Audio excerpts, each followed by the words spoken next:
أستغفر الله ربي من كل ذنب وأتوب إليه لا حول ولا قوة إلا بالله العلي العظيم.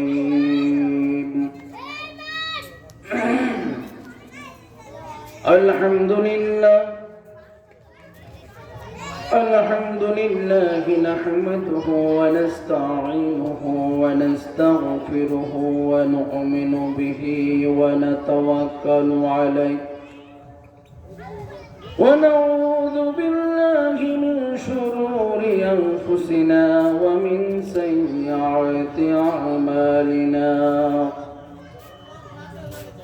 من يهد الله فلا مضل له ومن يضلله فلا هادي له ونشهد أن لا إله إلا الله وحده لا شريك له وأشهد أن سيدنا ونبينا وشفينا وحبيبنا ومولانا محمد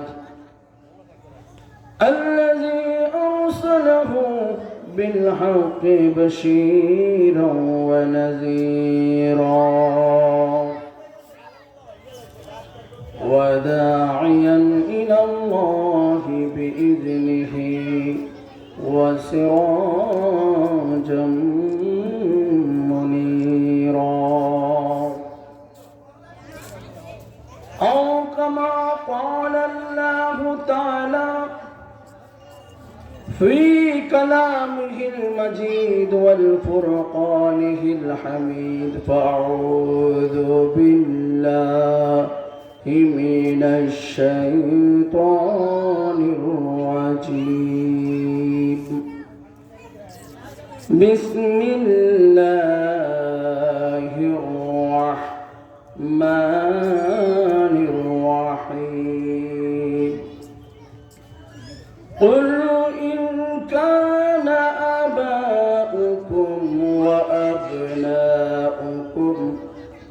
وإخوانكم وأزواجكم وعشيرتكم وأموال اقترفتموها وتجارة تخشون كسادها ومساكن ترضونها أحب إليكم من الله ورسوله وجهاد في سبيله فتربصوا حتى يأتي الله بأمره والله لا يهدي القوم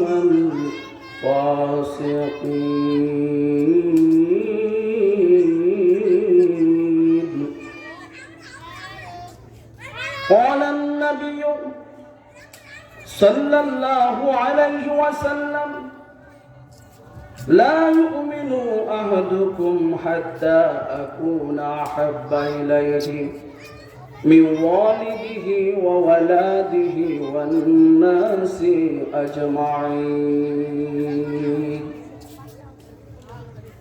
ما كان محمد أبا أحد من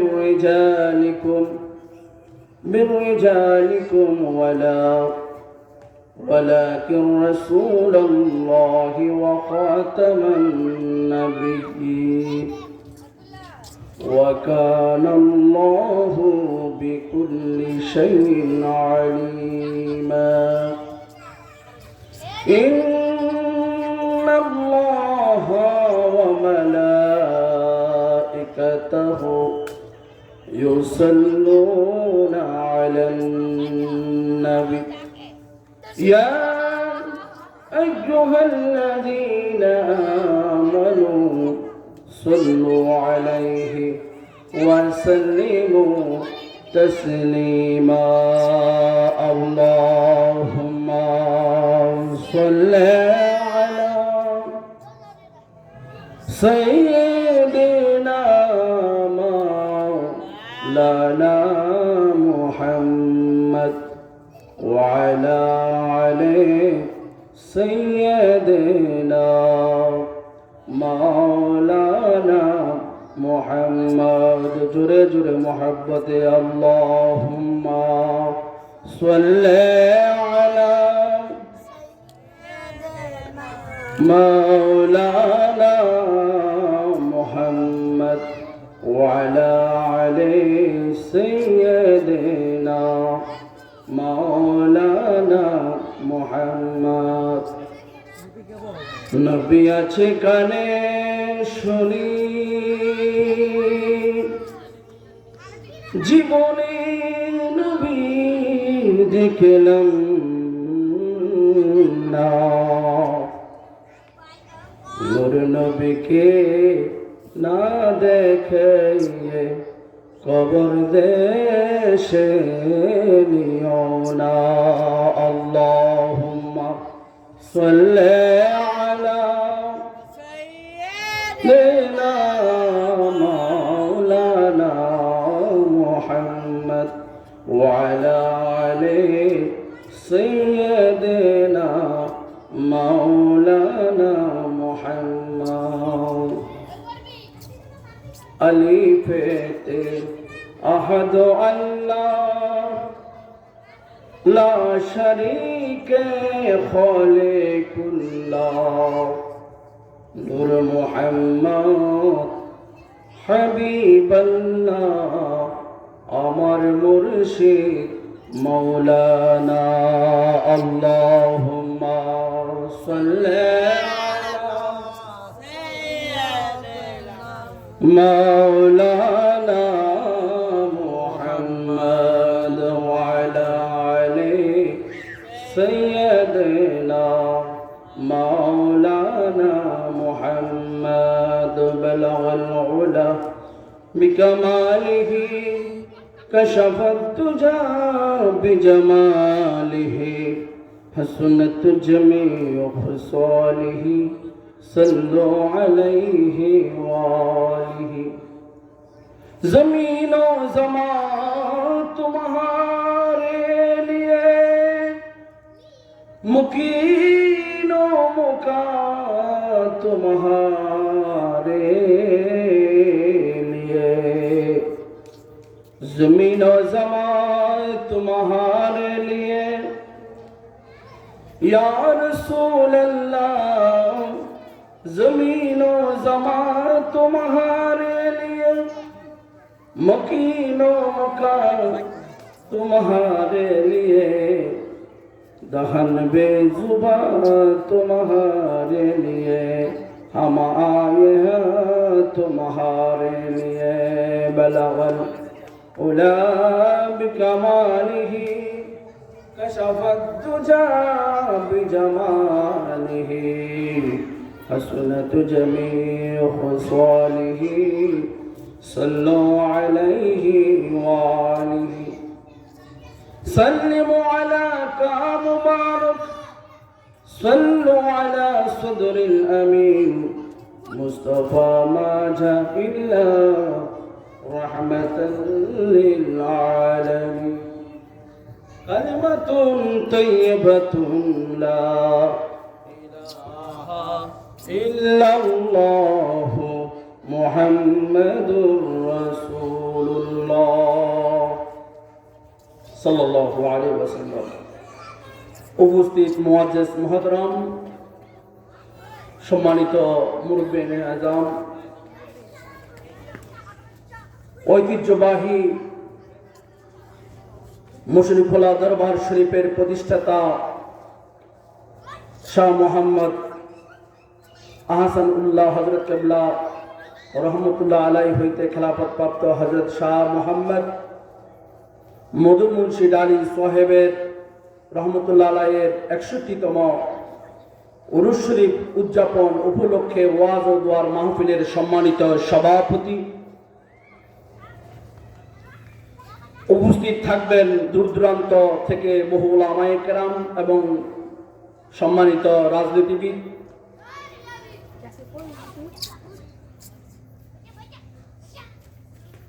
পর্দার অন্তরালে সম্মানিত মা বোনেরা, উপস্থিত ভাই বাবারা, ব্যবসায়ী ভাইয়েরা, যুবক ভাইয়েরা, অরুণ প্রাণের তরুণ নওজোয়ান ভাইয়েরা, সবাইকে আমি আমার অন্তর এবং অন্তরস্থল থেকে সালাম দিচ্ছি। আসসালামু আলাইকুম ওয়া রাহমাতুল্লাহি তাআলা ওয়া বারাকাতুহু ওয়া মাগফিরাহ। সর্বপ্রথম মহান আল্লাহ জাল্লা শানুহুর আলিশান দরবারে লাখ কোটি শুকরিয়া জ্ঞাপন করছি যে আল্লাহ রাব্বুল আলামিন ঐতিহ্যবাহী মুশরিফুল্লাহ দরবার শরীফের প্রতিষ্ঠাতা হযরত আহসানুল্লাহ রহমতুল্লাহ আলাইহির খেলাফত প্রাপ্ত হযরত শাহ সুফি হযরত শাহ মোহাম্মদ মদন মুর্শিদ আলী রহমতুল্লাহ আলাইহির বাৎসরিক উরুস মুবারকে আমরা আসতে পেরেছি। উচ্চ আওয়াজে বলি আলহামদুলিল্লাহ। সাথে সাথে দুরুদ ও সালাম মুকদ্দম করি বিশ্ব নন্দিত মহা স্পিকার দু জাহানের বাদশা নবী, শফাআতের কন্ডের নবী, সরকার মদিনা নবী মুহাম্মদুর রাসূলুল্লাহ সাল্লাল্লাহু আলাইহি ওয়াসাল্লামের দরবারে উচ্চ আওয়াজে বলি আলহামদুলিল্লাহ। সালাম মুকদ্দম করি সমগ্র বিশ্বে যে সকল হক্কানি আল্লাহর ওলিগণ পৃথিবীর জমিন থেকে পর্দা নিয়েছেন সকল আউলিয়া কেরামের দরবারে উচ্চ আওয়াজে বলি আলহামদুলিল্লাহ। আজ আমি সংক্ষিপ্ত সময়ের মধ্যে শানে রাসালাত এবং শানে বেলায়েতের উপর সংক্ষিপ্ত আলোচনা করব। আল্লাহ রাব্বুল আলামিন আমার এই আলোচনার মধ্যে আল্লাহ বরকত দান করুক এবং যারা শুনবেন আল্লাহ মা বোন ভাই বাবা আল্লাহ সকলকে আমল করার তৌফিক দান করুক। সকলে বলি আল্লাহুম্মা আমিন।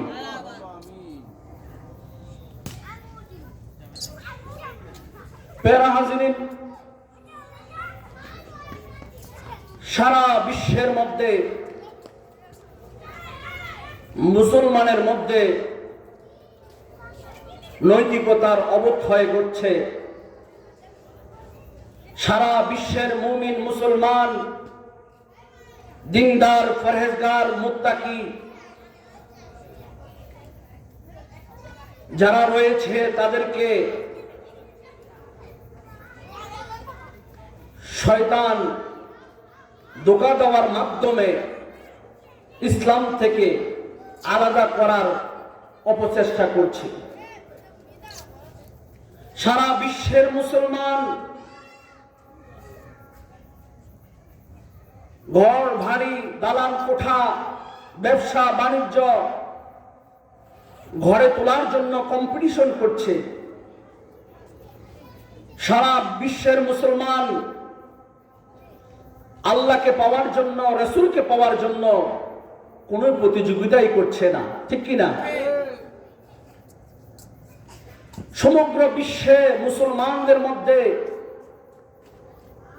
যেই নৈতিকতার অবক্ষয় ঘটছে সেটা হচ্ছে মুসলমানদের জন্য অশনি সংকেত। মুসলমান যখন দুনিয়ার ভালোবাসা ত্যাগ করে যখন আল্লাহ রসুলের ভালোবাসা, আল্লাহ রসুলকে ভালোবাসবে, তখন সমগ্র বিশ্বের মধ্যে আমার আল্লাহর রহমত বর্ষিত হবে। বলি সুবহানাল্লাহ। আল্লাহ রাব্বুল আলামিন পবিত্র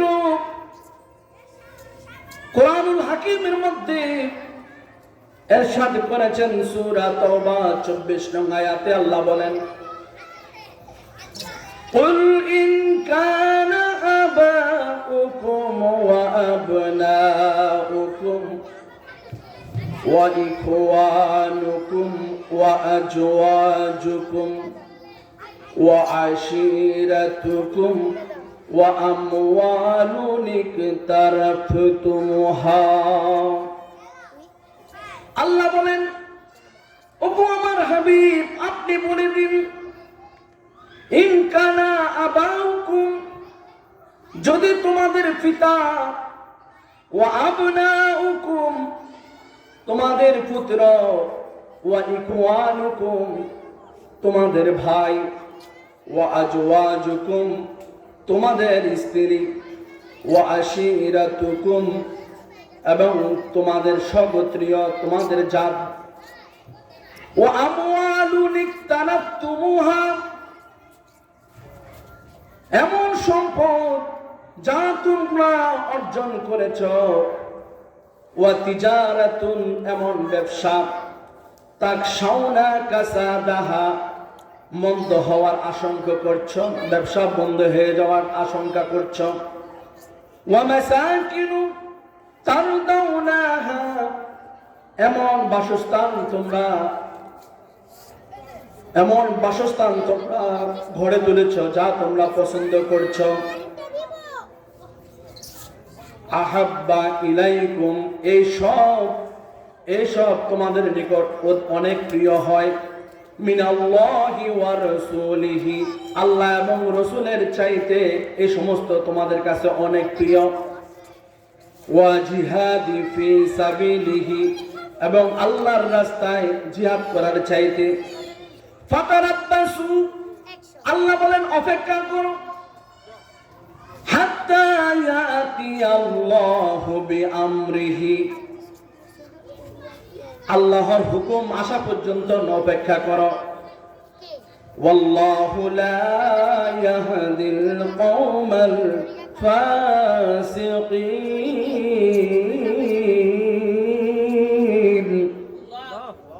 আল্লাহ রাব্বুল আলামিন ফাসিকদেরকে হেদায়েত দান করেন না। অর্থাৎ আর জিনিসকে ভালোবাসা করা যাবে না, আল্লাহ রাসূলের চাইতে আর জিনিসকে ভালোবাসা যাবে না, ভালোবাসা যাবে না। আর জিনিস, তিন জিনিসের চাইতে আর জিনিসের ভালোবাসা বেশি হওয়া যাবে না। কুল ইন কানা আবাউকুম, হে হাবিব আপনি বলে দিন, তোমাদের পিতা অর্থাৎ পিতা বাবাকে অধিক পরিমাণ ভালোবাসা যাবে না। ওয়া আবনাউকুম, তোমাদের সন্তানদেরকে বেশি ভালোবাসা যাবে না। ওয়া ইখওয়ানুকুম, তোমাদের ভাইকে বেশি ভালোবাসা যাবে না। ওয়া আজওয়াজুকুম, তোমাদের স্ত্রীগণকে বেশি ভালোবাসতে পারবে না। ওয়া আশিরাতুকুম, তোমাদের সগোত্রীয় যারা আছে তাদেরকে বেশি ভালোবাসতে পারবে না। ওয়া আমওয়ালুন ইকতারাফতুমুহা, অনেক রয়েছে অবৈধভাবে সম্পদ অর্জন করে, হারামভাবে সম্পদ অর্জন করে, কিন্তু এই সম্পদকে সে বেশি পছন্দ করে আল্লাহ এবং রাসূলের চাইতে, আল্লাহর রাস্তায় জিহাদ করার চাইতে বেশি পছন্দ করে। এমন ঘর নির্মাণ করেছে, 5 তলা 10 তলা 8 তলা মার্বেল টাইলস দিয়া ঘর নির্মাণ করেছে, এত ডেকোরেশন করেছে, এমন ভাবে সুন্দর করেছে একবারে জায়গায় যাতে মানুষ 10 বার চাইতে পারে। অর্থাৎ এমন ভালোবাসা ঘরের প্রতি, আল্লাহর প্রতি এত ভালোবাসা নাই, আল্লাহ রাসূলের প্রতি এত ভালোবাসা নাই। নিজের পিতার প্রতি, নিজের সন্তানের প্রতি, নিজের ভাইয়ের প্রতি, নিজের স্ত্রীর প্রতি, নিজের আত্মীয় স্বজনের প্রতি এত ভালোবাসা, কিন্তু এর চাইতে আল্লাহ রাসূলের ভালোবাসা বেশি নাই। আল্লাহ রাসূলের চাইতে ভালোবাসা তাদের প্রতি বেশি। আল্লাহ বলেন, ফাতারাব্বাসু, অপেক্ষা করো, হাত্তা ইয়াতি আল্লাহু বিআমরিহি, আল্লাহর পক্ষ থেকে আযাব আসবে, গজব আসবে। আল্লাহর তরফ থেকে কি আসবে? আল্লাহর তরফ থেকে গজব আসবে। কখন আসবে? যখন আল্লাহ, রাসূল এবং জিহাদ, কয়টা জিনিস? কয়টি জিনিস? তিনটি। কয়টি? আল্লাহ, রাসূল, জিহাদ। আল্লাহ, রাসূল এবং আল্লাহর রাস্তায় জিহাদ করার চাইতে পিতামাতা, সন্তান, সন্ততি আল্লাহ রাসূলের চাইতে তাদেরকে বেশি ভালোবাসা যাবে না। তাদের চাইতে আল্লাহ রাসূলকে বেশি ভালোবাসতে হবে। সেটার নাম হচ্ছে ঈমান। বলি সুবহানাল্লাহ। আটটি জিনিসের চাইতে আল্লাহ রাসূলকে ভালোবাসতে হবে, আল্লাহর পথে জিহাদ করতে হবে। ভাইরা আমার, জিহাদ চেষ্টা করতে হবে, শয়তানের সাথে জিহাদ করতে হবে। আল্লাহ রাব্বুল আলামিন এত সুন্দর রাস্তা, এত সুন্দর তরিকা, এত সুন্দর আমাদেরকে নিয়ামত দান করেছেন। 5 ওয়াক্ত নামাজ, মা বাবার খেদমত, পীর মুর্শিদের খেদমত, এগুলা ইবাদত। এগুলা কি? ইবাদত। আল্লাহ আমাকে বানিয়েছেন আল্লাহর ইবাদতের জন্য। শুধু দুনিয়ার পিছনে চললে হবে না, আখিরাতকে স্মরণ করতে হবে, আল্লাহ রাসূলকে স্মরণ করতে হবে। আল্লাহর পথে জিহাদ এমন ভাবে করতে হবে যাতে শয়তান আমাকে ধোঁকা দিতে না পারে। মুয়াজ্জিন সাহেব যখন মসজিদে আজান দিয়েছে, আমি আজান শুনবো আর ওযু বানাইয়ে সাথে সাথে আমি মসজিদে আল্লাহু আকবার বলে দাঁড়িয়ে যাব। সেটাই হচ্ছে মুমিন মুসলমানের ইবাদত। বলি সুবহানাল্লাহ। অতএব আল্লাহ রাসূলের চাইতে, আল্লাহ রাসূলের ভালোবাসার চাইতে দুনিয়াকে ভালোবাসা যাবে না। মা বাবা, সন্তান, সন্ততি, স্ত্রী, দালান কোঠা, আসবাবপত্র, ব্যবসা বাণিজ্য আল্লাহর নবীর চাইতে বেশি ভালোবাসা যাবে না। সব চাইতে ভালোবাসতে হবে লা ইলাহা ইল্লাল্লাহু মুহাম্মাদুর রাসূলুল্লাহ। সবচেয়ে ভালোবাসবো কাকে? আল্লাহ এবং রাসূলকে। নামাজ পড়েছেন, রোজা করেছেন, কিন্তু রাসূলের মহব্বত নাই, রাসূলের ভালোবাসা নাই। আল্লাহ রাব্বুল আলামিন আপনার ইবাদত বন্দেগী কোনো কিছুই আল্লাহ কবুল করবে না। আল্লাহ তখনই কবুল করবে যখন আপনি আল্লাহ এবং রাসূলকে নিজের জানের চাইতে ভালোবেসেছেন, নিজের সম্পদের চাইতে, নিজের পিতামাতা, সন্তান, সন্ততি, ব্যবসা বাণিজ্যের চাইতে আল্লাহর নবীকে ভালোবেসেছেন। তখনই আমার আল্লাহ আপনার ইবাদত বন্দেগী কবুল করবে। বলি সুবহানাল্লাহ। আল্লাহ রাব্বুল আলামিন বলেন সূরা আল ইমরানের 31 নং আয়াত, আল্লাহ বলেন কুল ইন কুনতুম তুহিব্বুনাল্লাহ ফাত্তাবিউনি ইউহিব্বুকুমুল্লাহ ওয়া ইয়াগফির লাকুম যুনুবাকুম ওয়াল্লাহু গফুরুর রহিম।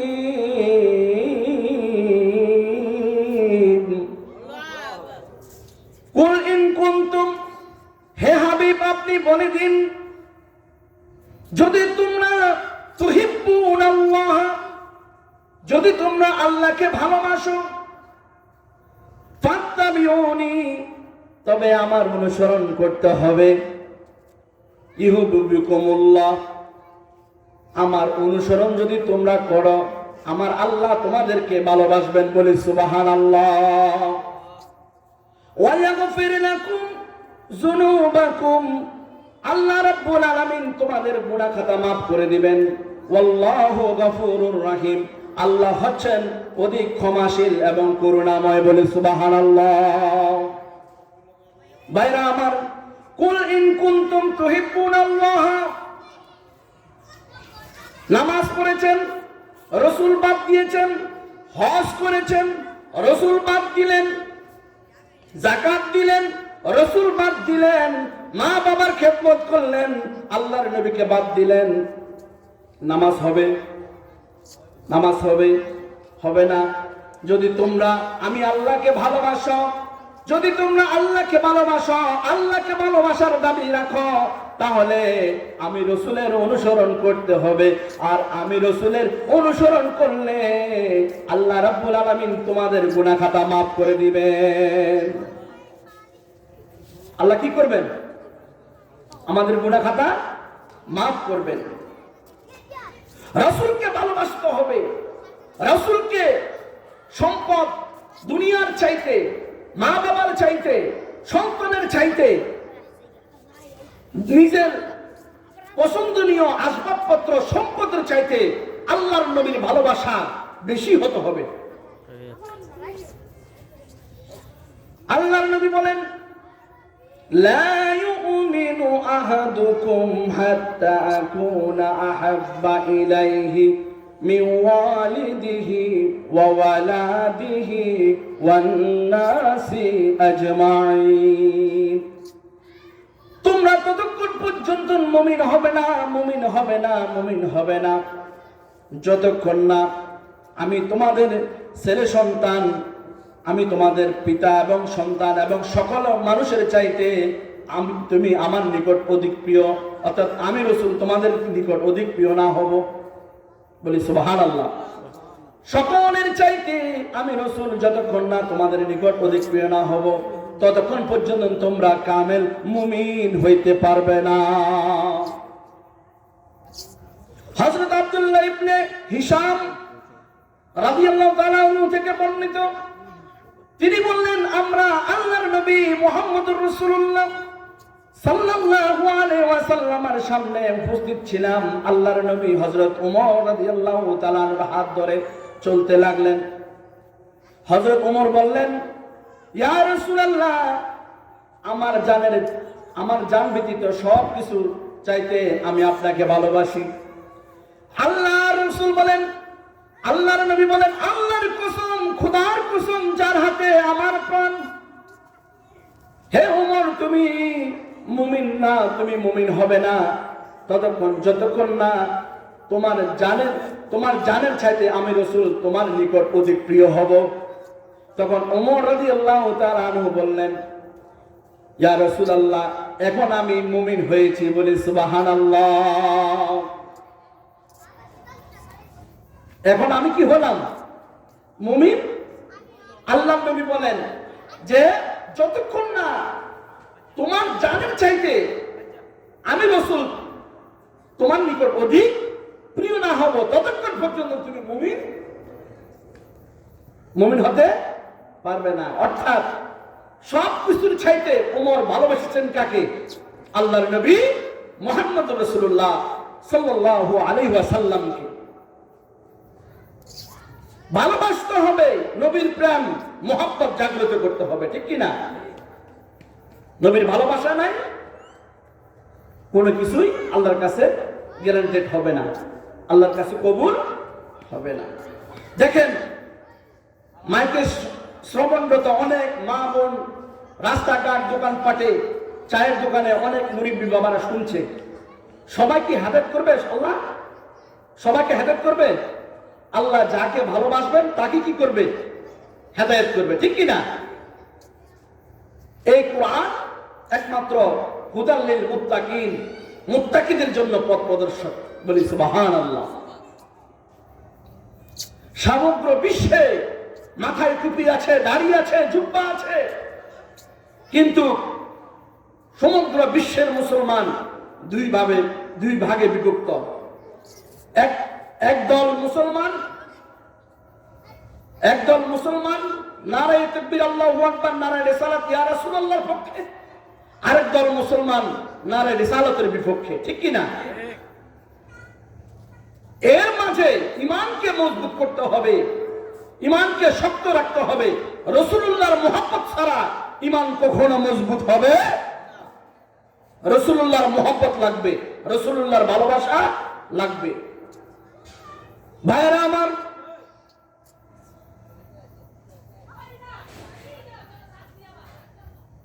হযরতে আবু বকর সিদ্দিক রাদিয়াল্লাহু তাআলা আনহু কেমন নবীর আশিক ছিলেন, এই ঘটনা আমরা সবাই জানি। সৌর পর্বতের আল্লাহর নবী হযরত আবু বকর সিদ্দিক রাদিয়াল্লাহু তাআলা আনহুকে নিয়ে সূর নামক পর্বতের মধ্যে গেলেন। সেখানের মধ্যে সেই গুহার মধ্যে কতগুলো গর্ত ছিল। আল্লাহর নবী মুহাম্মদুর রাসূলুল্লাহ সাল্লাল্লাহু আলাইহি ওয়াসাল্লামের মাথা মোবারক হযরত আবু বকর সিদ্দিক রাদিয়াল্লাহু তাআলা আনহুর হাঁটুর উপরে শায়িত করলেন। আল্লাহর নবী ঘুমাইতে লাগলেন। হযরত আবু বকর সিদ্দিক রাদিয়াল্লাহু তাআলা আনহু নিজের যা আছে কাপড় দিয়া সব গর্ত বন্ধ করলেন, একটি গর্ত বন্ধ করতে পারলেন না। আর ওই গর্তের মধ্যে ছিল বিষধর সর্প, বিষধর সাপ। ওই বিষধর সাপ হযরত আবু বকর সিদ্দিক রাদিয়াল্লাহু তাআলা আনহুকে দর্শন করলো, সবল মারলো। আবু বকর চিৎকার করে মনে মনে কান্না করতে লাগলেন, সারা শরীর বিষে জর্জরিত হয়ে গিয়েছে। আমি যদি আল্লাহর নবীকে ঘুম থেকে ডাকি, আল্লাহর নবীকে যদি আমি ঘুম থেকে জাগ্রত করি, তাহলে রাসূলুল্লাহর শানে বেয়াদবি হয়ে যাবে। এদিকে সাপের দংশন, সাপ আক্রমণ করেছে, সেই বিষ সহ্য করতেছে। এদিকে আল্লাহর নবীর সাথে বেয়াদবি হবে, ঘুম থেকেও ডাকতেছে না, আল্লাহর নবীকে জাগাইতেছে না। আবু বকর বিষে জর্জরিত প্রকম্পিত হয়ে যাচ্ছে। তখন হযরত আবু বকর সিদ্দিক রাদিয়াল্লাহু তাআলা আনহুর দুই নয়ন থেকে চোখের পানি যখন আল্লাহর নবীর শরীর মুবারকের মধ্যে পড়লো, আল্লাহর নবী বলেন, হে আবু বকর রে, তোমার চোখে পানি কেন? ইয়া রাসূলুল্লাহ, ইয়া হাবিবাল্লাহ, আপনি তো আমার হাঁটুর মধ্যে ঘুমাইতেছেন, আর সাপে আমাকে দংশন করলো, আমাকে কামড় দিল, সবল মারলো। আমি বিষ সহ্য করতে পারি না, এই জন্য আমার চোখ থেকে পানি বের হয়ে আসলো। আল্লাহর নবী মুহাম্মদুর রাসূলুল্লাহ সাল্লাল্লাহু আলাইহি ওয়াসাল্লাম বললেন, আমার আবু বকরকে সাপে কামড়াইছে, না না, এই সাপের বিষ আবু বকর থেকে দূর করতে হবে। আল্লাহর নবীর জবান থেকে লালা মুবারক, থুতু মুবারক হাতে নিয়ে আবু বকর সিদ্দিক রাদিয়াল্লাহু তাআলা আনহুর দংশিত স্থানের মধ্যে মুছে দিলেন। সাথে সাথে বিষ শরীর থেকে চলে গেল। বলি সুবহানাল্লাহ। আর হযরত আবু বকর পরিপূর্ণ সুস্থ হয়ে গেল। বলি সুবহানাল্লাহ। সেটা হচ্ছে নবীর প্রেম, সেটা হচ্ছে কি? নবীর প্রেম, নবীর ভালোবাসা। তাবুক যুদ্ধের মধ্যে হযরত আবু বকর সিদ্দিক রাদিয়াল্লাহু তাআলা আনহু আল্লাহর নবীর ডাকে সাড়া দিয়ে ইসলাম প্রচারের জন্য, ইসলামকে ব্যবহার করার জন্য, বিশ্ব ব্রহ্মাণ্ডে ইসলাম প্রসার করার জন্য হযরত আবু বকর সিদ্দিক রাদিয়াল্লাহু তাআলা আনহু আল্লাহর নবীর কাছে সকল স্থাবর অস্থাবর ধন সম্পদ দান করে দিলেন। বলি সুবহানাল্লাহ। স্থাবর অস্থাবর সকল সম্পত্তি কাকে দিলেন? আল্লাহর নবীকে দিলেন। আল্লাহর নবী বলেন, আবু বকর, তুমি সব সম্পদ আমাকে দিয়ে দিয়েছো, তোমার জন্য, তোমার পরিজনের জন্য কি রেখেছো? তখন আবু বকর বললেন, ইয়া রাসূলুল্লাহ, আমার পরিবারের জন্য আমি রেখেছি আল্লাহ এবং রসুল, আল্লাহ এবং রসুল আমার পরিবার পরিজনের জন্য যথেষ্ট। বলি সুবহানাল্লাহ। সেটার নাম মুহাব্বত। সেটার নাম কি? সেটার নাম হচ্ছে ভালোবাসা। সাহাবায়ে কেরাম যে ভালোবাসা দেখিয়েছেন, সেটা উম্মতের জন্য আমল করা ফরজ, ঠিক কি না? আমল করতে হবে। আজকে নবীর ভালোবাসা না থাকার কারণে সারা বিশ্ব ব্রহ্মাণ্ডে মুসলমানদের মধ্যে হানাহানি, মারামারি, কাটাকাটি, ঠিক কি না? হিংসা। এই হিংসা আসার একটি মাত্র কারণ হচ্ছে আল্লাহ রসুলের আনুগত্য না করা, আল্লাহ রসুলকে ভুলে যাওয়া, ঠিক কি না? শুধু দুনিয়ার রং তামসা। আমার বয়ানে হাসি পাবেন না, কারণ আল্লাহ রসুলের বয়ান, আল্লাহ রসুলের মাহফিল মানি, সেটা আদব। সেটা কি? সর্বোচ্চ আদব। সেই আদবের জায়গা থেকে আল্লাহ রসুলকে হাসি তামসা, মস্কারা করা, ঠাট্টা মস্কারি করার মাধ্যমে রসুলের সাথে বেয়াদবি করা যাবে? কোরআন সুন্নাহ ভিত্তিক আলোচনা করতে হবে আল্লাহর নবীর মাহফিলে, ঠিক কি না? আমি হাসাতে পারি আপনাদেরকে, আমি জানি, কিন্তু ভাইরাল হওয়ার জন্য আপনাদেরকে হাসানোর দরকার নাই। আমি ভাইরাল হওয়ার জন্য আসি নাই। ভাইরাল হব কার কাছে? আল্লাহ এবং রসুলের কাছে। দুনিয়ার মানুষের কাছে ভাইরাল হওয়ার কি দরকার আমার? যার জন্য পৃথিবী আল্লাহ সৃষ্টি করেছেন, তিনি যদি আমাকে আশিক না বলে, তিনি যদি আমাকে উম্মত না বলে, তাহলে আমার এই ভাইরাল হওয়ার কোনো দরকার আছে? কোনো কাজে আসবে? কোনো কাজে আসবে না। আল্লাহ আমাকে বান্দা বলতে হবে, আমার নবী আমাকে উম্মত বলতে হবে। আল্লাহ যদি আমাকে বান্দা না বললো, নবী যদি আমাকে উম্মত না বললো, তাহলে আমার সকল ইবাদত কি হয়ে যাবে? খান খান হয়ে যাবে। নাউযুবিল্লাহ। এই ইবাদত ইসলামের 2 পয়সারও কাজে আসবে না। আসবে না। আগে রাসূলুল্লাহর ভালোবাসা নিজের মধ্যে ফায়দা করুন, রাসূলকে ভালোবাসুন, রাসূলের মহব্বত জাগ্রত করুন। যখন রাসূলুল্লাহর মহব্বত আপনার মধ্যে এসে যাবে, আপনার সংসারের মধ্যে অশান্তি চলে যাবে। ঠিক কি না? আল্লাহুম্মা সাল্লি আলা সাইয়্যিদিনা মুহাম্মাদ নাবিয়ানা শাফিয়ানা মাওলানা আল্লাহুম্মা সাল্লি আলা সাইয়্যিদিনা মুহাম্মাদ নাবিয়ানা মাওলানা। প্রিয় হাজিরিন, আমরা নবীর ভালোবাসা চাই কি চাই না? নবীর ভালোবাসার দরকার আছে কি না? সবাই বলি নবী মোদের জান, নবী মোদের প্রাণ। সবাই বলি নবী মোদের জান, নবী মোদের প্রাণ। নবীর কাছে পাবে খোদাই সন্ধান, নবীর কাছে পাবে তোমরা খোদাই সন্ধান। নবী মোদের জান, নবী মোদের প্রাণ। নবীর চরিত্র খুলকে আজিব সাকি আল কুরআন, নবীর চরিত্র খুলকে আজিব সাকি আল কুরআন। সেই নবীজির ধরলে দামান, সেই নবীজির ধরলে দামান সফল দু জাহান। নবী মোদের জান, নবী মোদের প্রাণ। নবীর কাছে পাবে তোমরা, নবীর কাছে পাবে তোমরা খোদাই সন্ধান। নবী মোদের জান, নবী মোদের প্রাণ। আল কোরআনের সব হরফে নূরে নবীজির শান, আল কোরআনের সব হরফে নূরে নবীজির শান। দেখবে মোরা থাকে যদি অন্তরে ঈমান, দেখবে মোরা থাকে যদি অন্তরে ঈমান। নবী মোদের জান, নবী মোদের প্রাণ। আল্লাহুম্মা সাল্লি আলা মাওলানা মুহাম্মদ ওয়া আলা মাওলানা মাদ। আল্লাহুম্মা সাল্লি মাওলানা মুহাম্মদ ওয়া আলা আলি সাইয়্যিদিনা।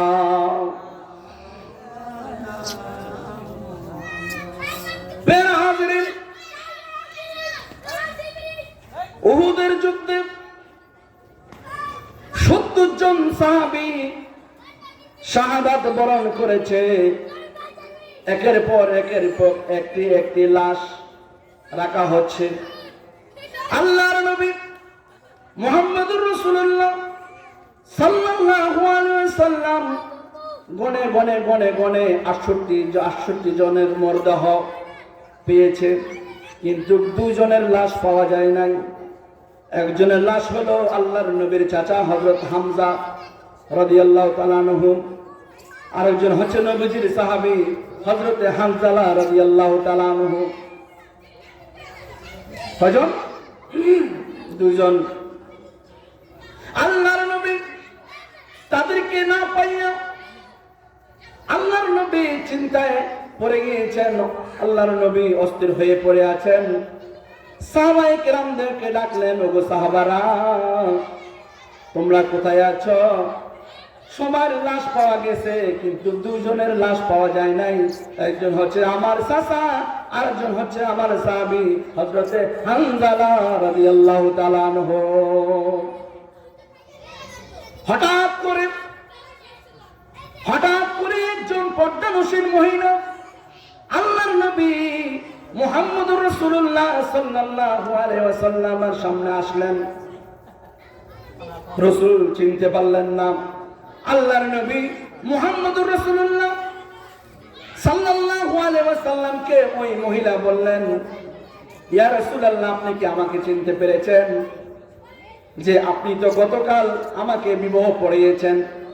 আল্লাহর নবী বলেন, হ্যাঁ হ্যাঁ, আমি তো গতকাল বিবাহ পড়িয়েছি। আমার সাহাবী হযরতে হানজালা রাদিয়াল্লাহু তাআলা আনহুর বিয়া পড়ানোর পর আমি কুরমা খেজুর আমি সকলের কাছে বিতরণ করে দিয়েছি। বলি সুবহানাল্লাহ।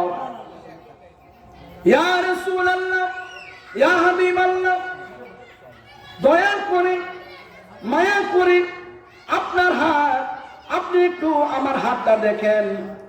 গতকাল বিবাহ হয়েছে আমাদের, বিকালে বিবাহ হয়েছে আমাদের, এখনো হাতের মেহেদি শুকায় নাই, এখনো হাতের মেহেদি শুকায় নাই, এখনো হাতের মেহেদি শুকায় নাই। ইয়া রাসূলুল্লাহ, গতকাল রাত মাঝরাতে হযরতে হানজালা রাদিয়াল্লাহু তাআলা আনহু উহুদের যুদ্ধে যাওয়ার জন্য চলে গিয়েছেন। যাওয়ার আগে আমাকে বলে দিয়েছেন আমি যদি বেঁচে থাকি তাহলে দেখা হবে দুনিয়ায়, আর যদি শাহাদাত বরণ করি তাহলে দেখা হবে জান্নাতের মধ্যে। বলি সুবহানাল্লাহ। ওই মহিলা বলল, বাসর করার মধ্যে পরিচয় হয় নাই, কিন্তু হযরতে হানজালা রাদিয়াল্লাহু তাআলা আনহু যাওয়ার আগে আমার কপালে চুম্বন দিয়েছেন। কি দিয়েছেন? চুম্বন দিয়েছেন। আমি লজ্জা করেছি হানজালা রাদিয়াল্লাহু তাআলার উপর গোসল ফরজ এই কথাটা বলতে। আল্লাহর নবী এই কথা শুনে শুনে অঝর নয়নে কান্না করতে লাগলেন। এইদিকে দৌড়ে দৌড়ে একজন সাহাবা আসলেন, ইয়া রাসূলুল্লাহ, ইয়া হাবিবাল্লাহ, হানজালা রাদিয়াল্লাহু তাআলা আনহুর লাশ পাওয়া গেছে। হানজালার লাশ পাওয়া গিয়েছে কফিনের মধ্যে, কাপড়ের মধ্যে, মাথার মধ্যে পানি। মনে হয় কিছুক্ষণ আগে তাকে গোসল করানো হয়েছে। বলি সুবহানাল্লাহ। মহিলা বললেন, ইয়া রাসূলুল্লাহ, শহীদদেরকে তো গোসল করা নাই, আপনি আমার স্বামীকে একটু গোসল করাইবেন। আর এদিকে সাহাবা দৌড়ে আসিয়া বলল, ইয়া রাসূলুল্লাহ, হানজালার লাশ কাপড়ের মধ্যে পাওয়া গিয়েছে। কাপড়ের মধ্যে হানজালা, তার মাথার মধ্যে পানি, মনে হয় কিছুক্ষণ আগে তাকে গোসল করাইছে। পরক্ষণে হযরত জিবরাইল আলাইহিস সালাম আসলেন। জিবরাইল আলাইহিস সালাম আল্লাহর নবীকে বললেন, ইয়া রাসূলুল্লাহ, হানজালার কুরবানি তো আমার আল্লাহ কবুল করে নিয়েছেন। সুবহানাল্লাহ বলবেন না? হানজালার কুরবানি আমার আল্লাহ কবুল করেছেন।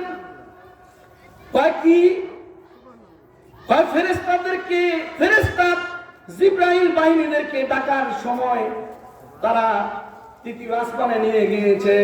তৃতীয় আসমানে নিয়ে হযরতে হানজালা রাদিয়াল্লাহু তাআলা আনহুকে মেশকে জমজমের পানি দিয়া গোসল করে দিয়েছে, বলি সুবহানাল্লাহ।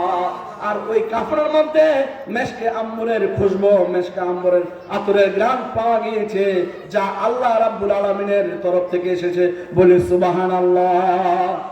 তো হানজালার মতো পৃথিবীর মধ্যে এমন আশেক আছে? আশেক হইব? নবীর জন্য জান কুরবান করে দিয়েছে। হযরত আবু বকর সিদ্দিক নবীর জন্য জান কুরবান করে দিয়েছে। হযরত বেলাল নবীর জন্য নিজের জানকে কুরবান করে দিয়েছে, বলি সুবহানাল্লাহ। নবীর মুহাব্বত আমাদের মধ্যে যদি না থাকে, আপনি সমাজকে কখনো আলোকিত করতে পারবেন? আলোকিত করা যাবে না। রাসূলুল্লাহর ভালোবাসা না হলে আপনি সমাজের মধ্যে আপনার সন্তান বলেন, নাতি বলেন, হ্যাঁ আত্মীয় স্বজন বলেন, কাউকে আপনি রাসূলুল্লাহর যে আদর্শ, এই আদর্শের মধ্যে আপনি কখনো নিয়ে যেতে পারবেন? আগে নিজেকে, নিজের মধ্যে রাসূলুল্লাহর মহব্বত পয়দা করতে হবে। নিজের মধ্যে যদি নবীর মহব্বত না থাকে, আপনি আরেকজনকে কিভাবে ভালোবাসা বিতরণ করবেন? এখন মানুষ ভালোবাসে, প্রেম প্রীতি করে না? ইমুতে প্রেম করে, মোবাইলে প্রেম করে না? কে না জানে? পৃথিবীর সব মানুষ জানে। বর্তমান ডিজিটাল সময়ে মানুষ ইমুর মধ্যে বিয়ে শাদী হয়ে যায়, হয় কি হয় না? আপনার এটা বড় নাকি রাসূল বড়? কোন যুবক সে যদি ডিটারমিনেশন করে যে আমি 5 ওয়াক্ত নামাজ পড়বো, আল্লাহর নবীকে মহব্বত করব, আল্লাহর নবীর ভালোবাসবো, আল্লাহর নবীর নামের উপরে মিলাদ পড়াবো, আমি 10 জনকে আশিক রাসূল বানাবো, আমি 10 জনকে নবী ওয়ালা বানাবো, আল্লাহ ওয়ালা বানাবো, ওই যুবককে আমার আল্লাহ তাআলা বেহেশতের সার্টিফিকেট দিয়ে দিবেন, বলি সুবহানাল্লাহ। বেহেশতের জন্য কাঁদতে হবে না, অটোমেটিক্যালি বেহেশত তার জন্য পাগল হয়ে যাবে। ফাদখুলি ফি ইবাদি ওয়াদখুলি জান্নাতি। আগে আমার প্রিয় হও, তারপর আমি তোমাকে জান্নাত দিয়ে দেব। আগে আল্লাহর প্রিয় হতে হবে। রাসূলের মহব্বত ছাড়া আল্লাহর প্রিয় হওয়া যাবে? আল্লাহর প্রিয় হতে হলে রাসূলুল্লাহর মহব্বত লাগবে।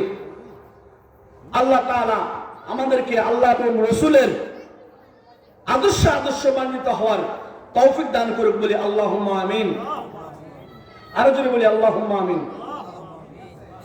প্রিয় হাজরিন,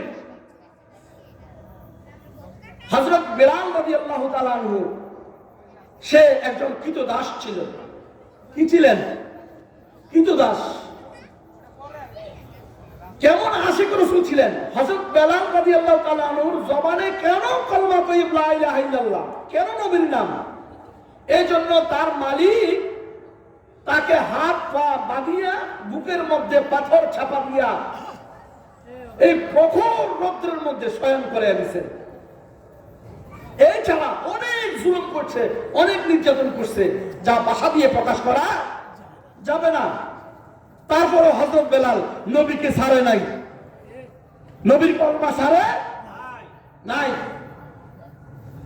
তার জবানের মধ্যে ছিল একটাই মাত্র স্লোগান, লা ইলাহা ইল্লাল্লাহ মুহাম্মাদুর রাসূলুল্লাহ সাল্লাল্লাহু আলাইহি ওয়াসাল্লাম। হযরত আবু বকর সিদ্দিক রাদিয়াল্লাহু তাআলা আনহু অনেক টাকা দিয়া হযরত বিলালকে খরিদ করে আনলেন, মুক্ত করে আনলেন। এখন আল্লাহর নবীর কাছে হ্যান্ডওভার করলেন যে ইয়া রাসূলুল্লাহ, হযরত বেলালকে আমি আপনার কাছে সঁপে দিলাম।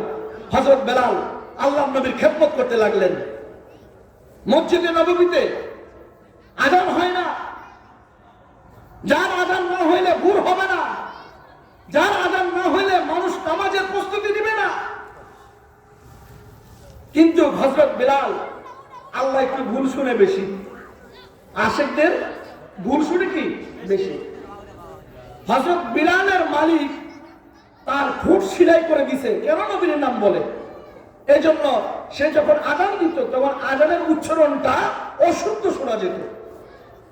আশহাদু আল্লা ইলাহা ইল্লাল্লাহ, তখন বলতো বেলাল আসাদুল্লাহ, মানে আসাদু বলতে পারতো না, আসাদুল্লাহ।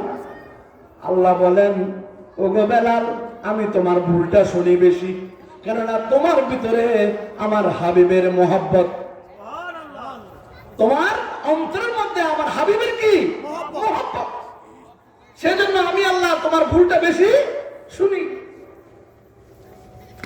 হযরত বেলাল আযান না দিলে ভুল হবে না, আযান না দিলে মানুষ নামাজ পড়বে না, ফেরেশতারা নামাজ পড়বে না, সাহাবায়ে কেরাম নামাজ পড়বে না। সাহাবায়ে কেরাম যুক্তি করলেন, হযরত আব্দুল্লাহ ইবনে আব্বাস রাদিয়াল্লাহু তাআলা আনহু দিয়ে আযান দেওয়া হবে। বেলালের আযান অশুদ্ধ, আযানের উচ্চারণটা কি অশুদ্ধ। সবাই সিদ্ধান্ত নিলেন হযরত আব্দুল্লাহ ইবনে আব্বাস রাদিয়াল্লাহু তাআলা আনহুকে দিয়ে আযান দেওয়া হবে। এখন হযরত আব্দুল্লাহ ইবনে আব্বাস রাদিয়াল্লাহু তাআলা আযান দিলেন, কিন্তু রেজাল্ট হয়েছে বিপরীত। রেজাল্ট কি? কিন্তু সকাল হয় না, সুবহ সাদেক দেখা যায় না, ভোর হয় না। সবাই চিন্তিত, কিরে আযান হচ্ছে না কেন, নামাজ কখন পড়বো, নামাজ কখন পড়বো, আযান হচ্ছে না, ভোর হচ্ছে না, কখন নামাজ পড়বো। এখন সবাই গিয়েছেন কার কাছে? আল্লাহর নবীর কাছে, যে ইয়া রাসূলুল্লাহ, নামাজ পড়ার জন্য আমরা প্রস্তুত। আমার নবী বলেন যে হযরত বেলাল, সাহাবায়ে কেরাম হযরত আব্দুল্লাহ ইবনে আব্বাসকে ঠিক করেছে আযান দেওয়ার জন্য। আব্দুল্লাহ ইবনে আব্বাসের আযান শুদ্ধ, কিন্তু হযরত বেলালের ঠোঁটটা সিলাই দেওয়ার কারণে বেলালের আযানের শব্দটা, উচ্চারণটা একটু ভুল শোনা যায়। হযরত জিবরাইল আলাইহিস সালাম আসলেন, ইয়া রাসূলুল্লাহ, ইয়া হাবিবাল্লাহ, বাইতুল মামুরে, বাইতুল মুকাদ্দাসে নামাজ পড়ার জন্য সবাই রেডি। হযরত আব্দুল্লাহ ইবনে আব্বাস আযান দিয়েছে, আল্লাহ তার আযান কবুল করে না। আল্লাহ কি করে না? কবুল করে না। ইয়া রাসূলুল্লাহ, আপনি শুনুন, যদি হযরত বেলাল আযান না দেয়, কিয়ামত পর্যন্ত কখনো ভোর হবে না। জিবরাইল কি বললেন? বেলাল আযান দিতে হবে, এটা প্রাণের দাবি, সারা বিশ্বের মানুষের দাবি। হযরত বেলাল আযান দিতে হবে। হযরত বেলাল যখন আযান দিলেন, আশহাদু আল্লাহু আকবার, আল্লাহু আকবার, আল্লাহু আকবার, আল্লাহু আকবার, আশহাদু আল্লা ইলাহা ইল্লাল্লাহ, আশহাদু আল্লা ইলাহা ইল্লাল্লাহ। সাথে সাথে ফজর হয়ে গিয়েছে, সকাল 8টা বেজে গেছে। বলি সুবহানাল্লাহ। সবাই নামাজ, বাইতুল মামুরে নামাজ শুরু, বাইতুল মুকাদ্দাসে নামাজ শুরু। সাহাবায়ে কেরাম নামাজ পড়ছে, ফেরেশতারাও নামাজ পড়ছে। হযরত বেলালের প্রেম আমাদের মধ্যে পয়দা করতে হবে। শুধু তাওহীদ মানি, রাসালাত মানি না, এমন কোন ধর্ম না, এটা কোন ধর্ম হতে পারে না। আমি তাওহীদ মানলাম, রাসালাত বাদ দিলাম, এটা ধর্ম না। এটা কি? এটা ধর্ম? ধর্মটা কি? লা ইলাহা ইল্লাল্লাহ মুহাম্মাদুর রাসূলুল্লাহ। আল্লাহ এবং রাসূলকে দিয়ে ধর্ম। আপনি আল্লাহ রাখলেন, রাসূল বাদ দিলেন, এত বড় ক্ষমতা কে দিয়েছে? এই সমস্ত বেয়াদবদেরকে আমরা কখনো আমাদের ঘরের মধ্যে জায়গা দেব না, ঠিক কি না? যারা আল্লাহকে রাখতে চায় কিন্তু রাসূলকে বাদ দিতে চায়, এমন বেয়াদবের আমাদের দরকার। যারা আল্লাহ মানবে, রাসূলও মানবে, আল্লাহর ওলিদেরকে মানবে, তারাই হচ্ছে সচ্চা মুসলমান, তারাই খাঁটি মুসলমান। বলি ঠিক কি না? সুতরাং সমগ্র পৃথিবী আজকে দুই ভাগে ভাগ, এক ভাগ হকের পক্ষে, আরেক ভাগ নাহকের পক্ষে, এক ভাগ রাসালাতের পক্ষে, আরেক ভাগ নারে তাকবীরের পক্ষে, ঠিক কি না? 72 দল যদি এক হয়, 72টি দল যদি এক মতে চলতে পারে, আমরা যারা আহলে সুন্নাত ওয়াল জামাত আছি, আমরা কি নবীর মহব্বতে ঐক্য নিয়া, একতা নিয়া, আল্লাহ রসুলের শক্তি নিয়া আমরা থাকতে চাই কিনা, চলতে চাই কিনা? 72টি দল এক, কিন্তু আমরা এক হতে পারি না। কিসের এত স্বার্থ? হযরত আবু বকর সিদ্দিক রাদিয়াল্লাহু তাআলার কাছে স্বার্থ ছিল, হযরত উসমান গনির কাছে স্বার্থ ছিল, মওলানা আলী শেরে খোদার কাছে স্বার্থ ছিল। নিঃস্বার্থভাবে আল্লাহর নবীকে ভালোবেসেছেন, ইসলামের জন্য, ইসলামকে ব্যবহার করার জন্য, সমগ্র পৃথিবীর মধ্যে আল্লাহর নবীর এই ইসলামকে, ধর্মকে প্রচার প্রসার জন্য তারা নিজের জান মাল সব কিছু কোরবান করে দিয়েছে। সেই কোরবান হতে হবে আমাদের, ঠিক কিনা? আমরা মা বোন পুরুষ যারা আছি সবারই আল্লাহর নবীর জন্য কোরবান হতে হবে, ঠিক কিনা? নবীর মাহফিলের কথা শুনেছি, তৌফিক আছে 1000 টাকা দিয়ে দেব, তৌফিক আছে 5000 টাকা দিয়ে দেব। কার জন্য? নবীর জন্য। কার জন্য? নবীর জন্য। আমার জন্য নাকি? কার জন্য? নবীর জন্য। সেটাই আপনার নাজাতের জরিয়া হিসাবে আল্লাহ কবুল করবে, বলি সুবহানাল্লাহ। ভাইরা আমার, বন্ধুরা আমার, মানুষকে কষ্ট দিবেন না, মানুষকে ভালোবাসবেন, মানুষকে মহব্বত করবেন, মানুষকে প্রেম দিবেন, প্রেম বিলাবেন, সেটা আল্লাহ রাসূলের আদর্শ। মানুষকে কাফের বলবেন না, মানুষকে মুনাফিক বলবেন না। আপনি মানুষকে কাফের বললেন, আল্লাহ যদি তাকে বান্দা বলল, সেটা কখনো উগ্রবাদী কখনো ধর্ম হতে পারে, ধর্ম হতে পারে না। মানুষকে ভালোবাসবেন, তাকে আদর্শ দিয়া, মুহাব্বত দিয়া তাকে আমার আল্লাহ এবং রসুলের পথে আনতে হবে, ঠিক কিনা? সেটা ইসলাম। আর ইসলাম ইতমিনানুল, ইসলাম হচ্ছে শান্তি। ইসলাম অশান্তির ধর্ম না। কিসের ধর্ম? শান্তি ফয়জা করতে হবে। ইসলাম শান্তির ধর্ম। আগে নিজেকে শান্ত হতে হবে। নিজে যদি বেপরোয়া হয় তাহলে ইসলাম কিভাবে প্রচার করবে? সেজন্য নিজেকে আগে শুদ্ধ করতে হবে, মানুষকে ভালোবাসতে হবে, মহব্বত দিতে হবে। এই স্বাধীন সার্বভৌম তো বাংলাদেশ হিন্দু ধর্ম পালন করবে, মুসলমানের ধর্ম পালন করবে, মুসলমানের রোজা, হিন্দুর পূজা ভাগাভাগি হবে, বাধা বিপত্তি করা হবে। হিন্দু পূজা করবে, মুসলমান রোজা রাখবে, ঠিক কিনা? এক এক তরিকা, যার যার তরিকা শেষে পালন করবে। এখানে কোনো বাধা বিপত্তি দেওয়া যাবে, বাধা বিঘ্নতা সৃষ্টি করা যাবে?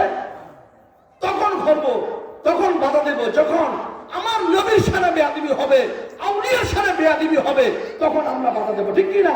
তখন আমরা প্রতিবাদ করব, ঠিক কিনা? আল্লাহ রসুলের বিরুদ্ধে কথা বললে ছাড় দেওয়া যাবে না।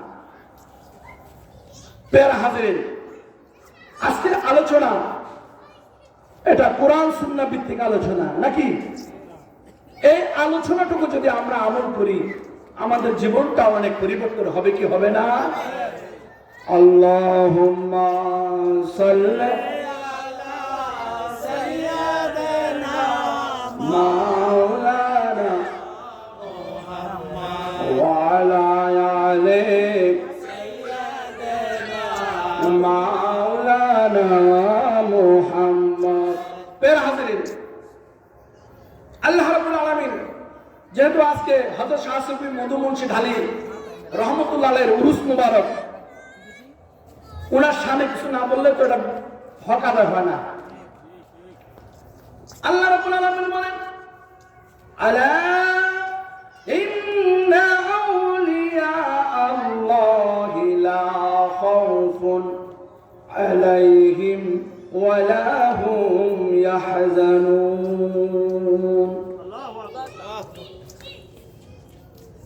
আল্লাহ বলেন সাবধান, কে বলেন?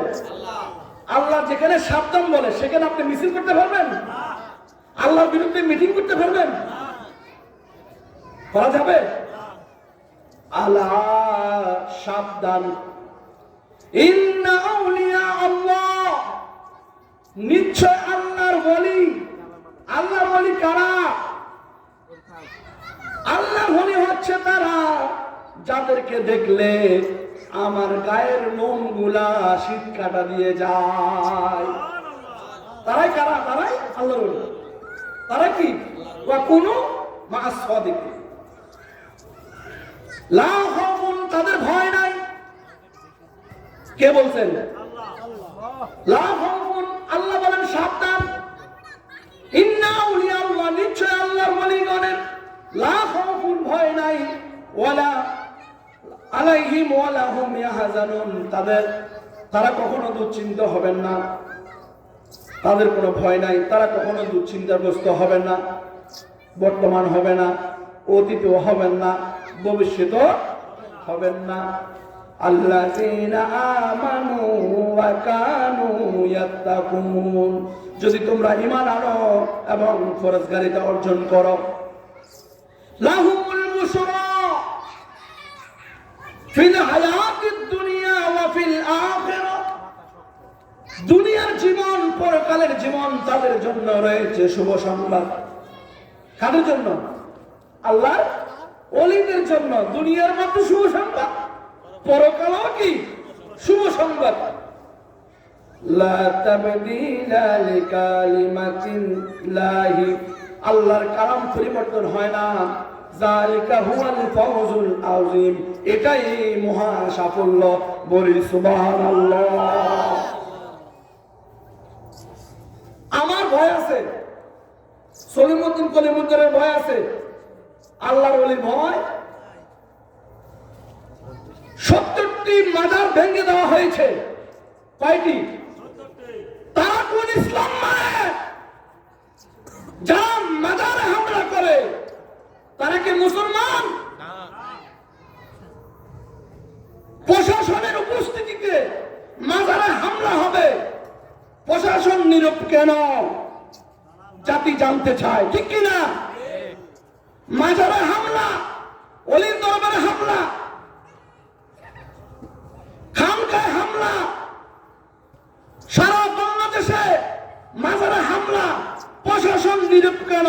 এটার রহস্য কি? জাতি জানতে চায়, ঠিক কিনা? দেশ পরিচালনা করবে মানুষ যাতে সুন্দরভাবে জীবন যাপন করে, ঠিক কিনা? যেখানে মানুষের স্বাধীনতা থাকবে না, এটা কোন প্রশাসন যে প্রশাসনের উপস্থিতিতে মাজারে হামলা হবে? আমরা এর জবাব চাই, ঠিক কিনা? এই আল্লাহর বাংলাদেশের মধ্যে ইসলাম প্রচার করেছে ওলি আল্লাহ। ওলি আল্লাহ মানে অবদান কার? অবদান ওলি আল্লাহদের অবদান। ইসলাম প্রচার করা করছে ওলি আল্লাহরা। সুতরাং যদি আগামীতে যদি মাজারের মধ্যে হামলা হয় তাহলে আমরা কঠোরভাবে হাত ভেঙে দেব, ঠিক কিনা? দরকার আছে না? আছে। সুতরাং শান্তির ধর্ম ইসলাম, ইসলামের মধ্যে অশান্তি করা যাবে না। বললাম না, হিন্দুর পূজা আর মুসলমানের রোজা চলবে, সেখানে বাধা বিঘ্নতা করা যাবে। মাজারওয়ালারা সেখানে জিয়ারত করবে, মানুষকে ইসলামের কথা বলবে, সেখানে হামলা করা যাবে না। যার যার তরিকা, যার যার ধর্ম সে পালন করবে, ঠিক কিনা? কেউ এক ধর্ম আরেক ধর্মকে কখনো বাধা দিতে পারবে না, নিরপেক্ষ ভাবে, ঠিক কিনা? আমি প্রশাসনকে বলবো, যারা মাজারে হামলা করেছে অনতি বিলম্বে তাদেরকে শ্রেণী অভিযানের মাধ্যমে তাদেরকে বের করুন। শ্রেণী অভিযানের মাধ্যমে তাদেরকে বের করে তাদেরকে উপযুক্ত শাস্তি দেন, তাদেরকে উপযুক্ত শাস্তি প্রদান করুন, যাতে এই বাংলাদেশের জমিনে ওলি আল্লাহর সাথে বেয়াদবি না চলে। আল্লাহ আমাদেরকে বুঝার তৌফিক দান করে বলি আমিন।